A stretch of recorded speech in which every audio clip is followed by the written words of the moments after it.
Hello everyone, my name is Guilherme and I was honored to be part of the Sunday paper session on CSICon 2022, and I will present here the ideas that I discussed during the conference. So I'll share my screen and show my work, my experience. So the title of the presentation is Fostering Critical and Scientific Thinking Through a Community of Inquiry.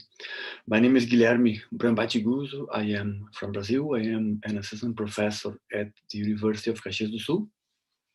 And this experience is about a discussion group that we created in 2019 to discuss scientific ideas, to discuss scientific processes, and to foster scientific and critical thinking. This is where I come from. This is the place where I work. I work at the University of Caxias do Sul. Caxias do Sul. It's a city in southern Brazil. I'm an assistant professor at the Department of Life Sciences, and I'm also currently the coordinator of the Natural Science Museum at the university. We had there a discussion group with undergraduate students, and we started the group. Let's talk about how the group was formed in 2019. And these are some of the ideas why the group was created. For the first one, the students and I noticed that undergraduate classes in biological science, that is the course which I teach, they usually focus on the products of science, that is information, theories, conclusions, pretty much scientific ideas. The products of science are obviously very important, but they are not all that concerns scientific education. So um, we understood that there were few spaces devoted to an open discussion of scientific ideas and scientific methods. That's why we decided to create this group of discussion. So we understood the group as an opportunity for undergraduate students, and also for me, to know important authors and ideas in science, and especially to be in touch with the processes of science. The process of science, pretty much scientific inquiry, the methods of scientific inquiry, the attitude, scientific attitude, and so on. So we were influenced by John Dewey, an American philosopher, and Carl Sagan. Both authors wrote about ways, or two distinct ways of teaching science. We can teach science as a product, and we can teach science as a process. When we teach science as a product, we emphasize ideas. Our aim is students to know concepts, theories, conclusions in science. When we teach science, thinking about the processes, we also work with the products of science, but we use them as a way to understand more about scientific inquiry. That is, we discuss theories, concepts, conclusions, ideas in science, and we discuss the methods and the ways we used to know them. These are pretty much the processes of science. And we also were influenced by philosopher Matthew Lipman, who wrote about the communities of inquiry. Lipman was a philosophy professor, and he wrote about the development of critical thinking among kids and teenagers. And Lipman created or developed this concept of the communities of inquiry, in which people get together in a room, in a classroom, for example, and they get some questions and they have constructive dialogues about ideas and about their own thinking processes. This is pretty much what we did.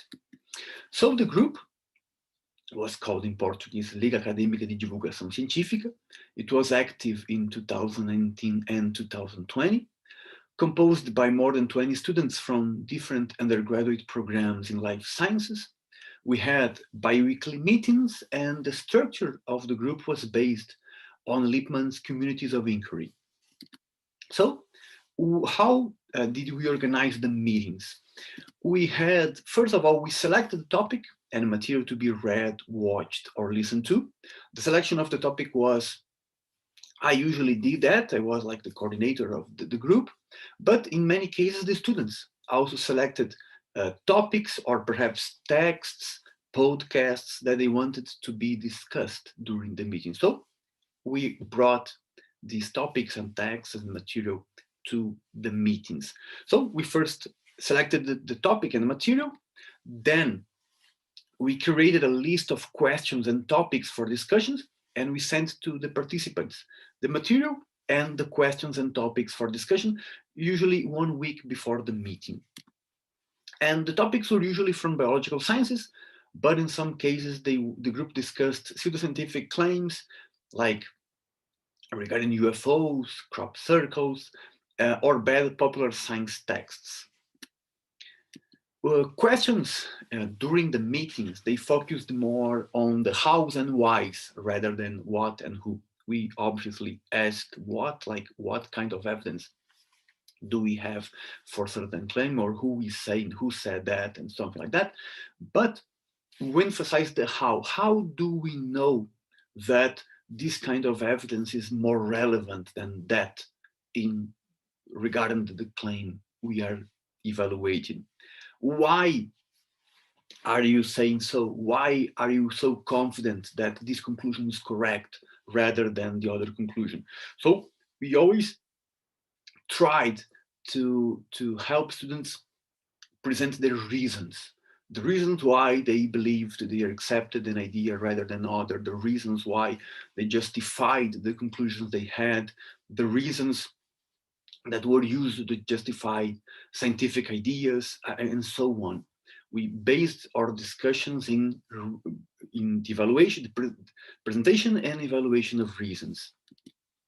At the meetings, the participants were free to express their ideas about the questions and other related topics. They, in some occasions or in many occasions, they disagreed. There are some level of disagreement among the students, but that was also very welcome.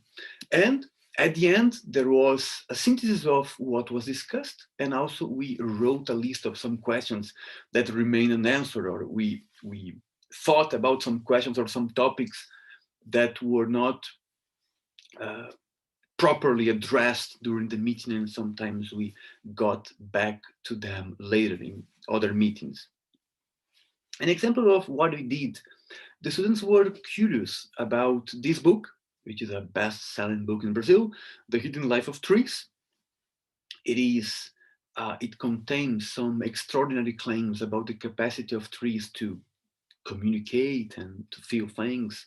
The author usually gives some kind of human-like traits to trees. So the book contains some very, let's say, exaggerated ideas about the capacities of trees or physiology of trees. But we got 2 chapters of the book. So the students read 2 chapters of the book, the first 2 chapters of the book, but they were also assigned to read articles, to read texts on plant physiology, and to think about questions regarding the text. So we wanted to compare what the author of the book said about the capacity of trees to, let's say, to communicate, to compare that with what was like the scientific consensus about the topic. What did plant physiologists accept about the topic? And during the meeting, we discussed a lot of interesting questions. For example, first of all, some kind of clarification questions. What are the main claims made by the author? How does he back them up? What is the evidence? Evidence and reasons were important topics during the meetings. We also wanted to know the reasons behind certain assertions. We asked that question very frequently. What are the reasons? How do you justify a claim? And in this case, how does the author back them up, back his claims? How can we evaluate these claims? And to which extent these claims stand against the positions of most experts in the area of plant physiology? So if we compare what the author says in the book with what experts in the area say about the topic. How or what can we conclude about it? And then, how confident can we be that the author's conclusions are correct? Having in mind that many of his conclusions go against the consensus or go against the conclusions of experts in plant physiology, how confident can we be that the ideas in this book are correct? And so on. These are one example. And we had very interesting and insightful discussions, or as Lippmann would say, dialogues regarding topics such as this one. Well, we had also an activity called a conversation with, in which we invited professors, invited journalists, scientists to talk to us about different topics. One guest was Carlos Orsi. He's a Brazilian he's a Brazilian journalist who writes about science, and he talked to us about scientific communication.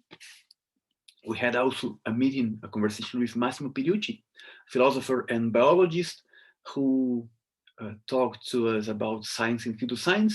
And we also asked Massimo about plants. He studied botany, so we asked him about the capacity of plants to communicate and trees and so on. So we have very interesting conversations with these people. They were very, very helpful and very interesting to the students. Remember that we speak Portuguese in Brazil when many people don't have access to English books written in English, for example. So in a situation like that, it's interesting for them to, to broaden their horizons. Well, some of the results I will give a qualitative appreciation of some of the results. We observed that the students engaged in discussion and showed a lot of interest in understanding more about the processes behind scientific ideas. Questions such as, how do we know it? What is the evidence or the reasons presented in support of this claim? And how good is the evidence? Appeared spontaneously during the meetings and consequently in regular classes at university. The students, they told me that they usually ask these questions not only during our meetings, but also during regular classes, for example. Students became more careful over time about the use of terms when they refer to scientific data and scientific studies. We can call it epistemic calibration. They were more thoughtful about the use of language, or to calibrate the language or the words they use when they refer to scientific conclusions. For example, they usually avoided terms like a book or an article has proved that A, B, or C is the case.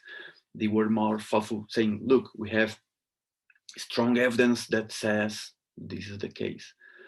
Considering the knowledge we have about this topic so far, we can conclude that, and so on.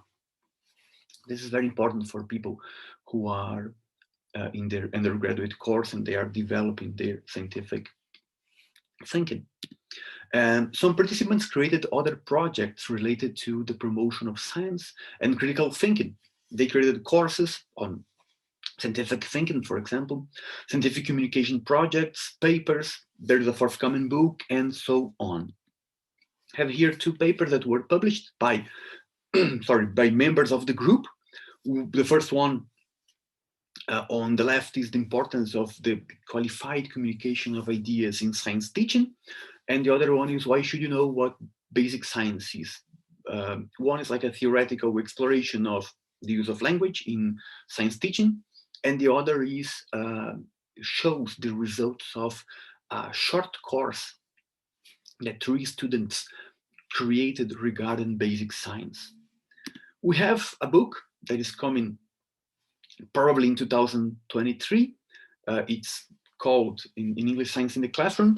There are 13 texts, 12 or 13 texts about science. They were written by the members of the group, talking about not only about the products of science, but also the processes that people used to come to the conclusions or to come to the products of science. The book will be available it will be free, and we